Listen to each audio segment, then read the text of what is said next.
kan tuh ayat-ayat masjid itu Jelas. jelas.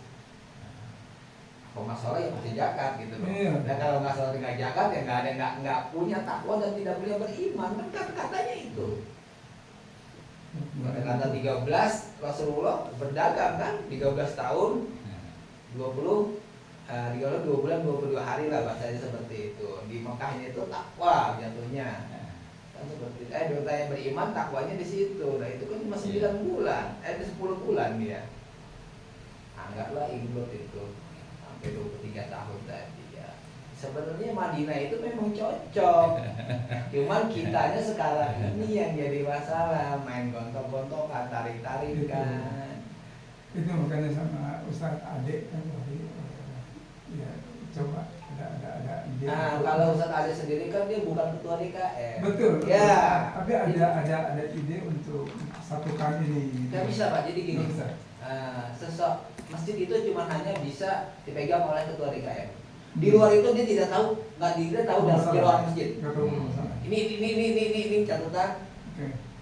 Percuma kita juga bukan mengendorse ya, coba kita istilahnya memberikan sesuatu wejangan kalau dia bukan pengurus masjid, karena dia tidak tahu jeroan masjid, tidak paham. Gimana kalau tidak paham kita memberikan sesuatu nggak akan paham gitu loh, karena ini selalu bertabrakan. Misalnya mungkin masjid Pak Haji Kabul, Baitul Hikmah dengan Baitul Hikmahnya, komplek Ustadz Salim dengan apa sih Al-Mukminnya, lingkungan keluarnya Ustadz Mukhtar lain lagi lingkungannya, jadi skop lagi. Betul. Saya lain lagi, masih saya transit. Jemaat tadi saya ya bagus. Ada yang mau cingkrang, ada yang mau dia, ada yang HTI komplit. Komplit ya. Komplit. Nah, karena percontohan, saya percontohan Pak, percontohan untuk semua umat seperti itu. Nah ini sambil ini. Iya, di kolaborasi kan gitu kan. Saya juga beberapa kali buat teman-teman karena memang kita TNI, beliau juga menyatakan, Tat ayo deh kita bikin ini deh. Apa sih bahasanya Tat? Kita pelatihan segala macam, kita manajemen masjid lah. Ya kalau masjid mas saya bilang ya gampang-gampang aja, tapi orang banyak teori prakteknya gimana nih kan gitu. Kita bicaranya antara di sinkronisasi yang bicara seperti itu. Kalau tidak ada sinkronisasi repot juga kita jadi apa yang mau ditanggung kan gitu. Ya mungkin jadi masalah juga. Satu sisi memang perintahnya ada sholat zakat Jelas. jelas. Tapi sisi pas mengeluarkan zakat ini tidak punya hima, nggak punya kemampuan segala macam, ini problem. Ini makanya harus jalan keluar untuk Iya itu kalau memang kalau kata Ustadz Jajir mah kalau masih begitu aja berarti masih disubsidi sama masjid. Ente mau ibadah aja masih disubsidi sama masjid gitu loh. Betul. Ya orang sekarang wudhu pakai air, airnya itu pakai mesin itu pakai listrik. Ketika diwudhu aja itu sudah pakai haknya masjid. Betul. Kita bicara logika, realistis gitu loh. Tapi kita nggak bisa juga takadiu kepada jamaah karena itu visible gitu. Ini Pak, solusinya ya kalau dari bab yang paling sederhana bisa dilakukan 5 menit, itu ada bab wudu. Bab wudu, bab sholat, bab semua bab sampai khilafah, negara, apa segala itu kerjaan orang mukmin Kak. Nah jadi untuk menjalankan ini syariat ini adalah mukmin, yang dipanggil adalah mukmin. Jadi ini mukmin dulu gitu, dihubungkanlah kepada Allah gitu. Padahal kan kalimat Allah tubirubikum qulubal hadina sudah dikenalkan iman itu pada waktu ruhnya. Karena di arba'in itu 4 itu sudah didesain dulu tuh dari sperma, darah, daging gitu dibungkus kayak ini. Dalam surat 22 ayatnya 5, kemudian surat 23 ya 12 sampai 16 itu jelas banget ya. Nah itu dari situ sebetulnya kita korek dari situ. Nah, jadi apakah alasan beriman kita? Oh dari situ tuh terus tuh. Tapi ini jarang diungkapkan ke basic itu. Yang biasa tuh saya kalau ada bahas kayak gini sama uah itu pas banget tuh.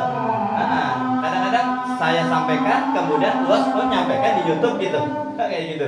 Itu ayatnya juga sama, udah sama gitu. Karena kembali lagi kepada menjalankan sekecil apapun itu yang bisa disistemkan memang orang mukmin. Nah, ada prosedur, ada sistem.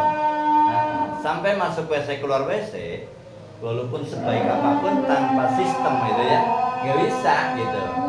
Walaupun yang ngomong-ngomong sistem adalah HTI misalnya teman-teman itu.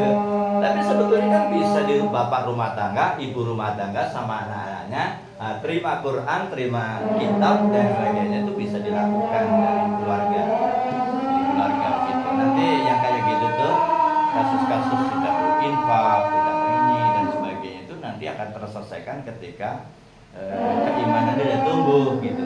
Iya. Nah, tapi ini keimanan ini kelihatannya kan rusak ini Pak.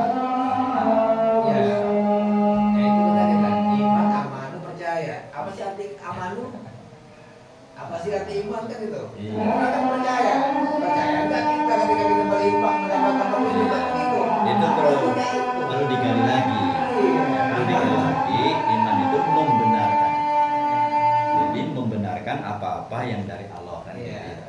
Samping percaya, membenarkan, dan dia terlibat, terikat gitu. Orang yang beriman itu terikat dengan Allah, terikat dengan Rasul, terikat dengan orang-orang mukmin begitu. Insya Allah bisa gitu. Ya, jadi makanya biasanya DKM itu ada pencerahan ini Pak. Pencerahan training untuk yaitu dibalikan.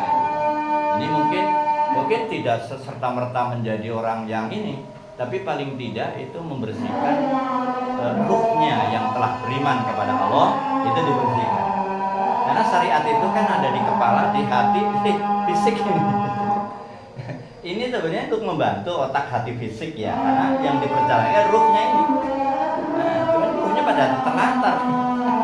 Jadi sibuk dengan syariatnya, akhirnya perpecahan yang terjadi gitu kan. Nah, jadi kalau kembali ke iman di ruhnya, insya Allah itu. Karena iman tidak melihat status ilmu, tidak melihat kaya miskin enggak, atau apa namanya sepanjang kayak gitu enggak. Iman itu insya Allah tidak melihat itu. Mau miskin mau apa, saudara kita. Gitu.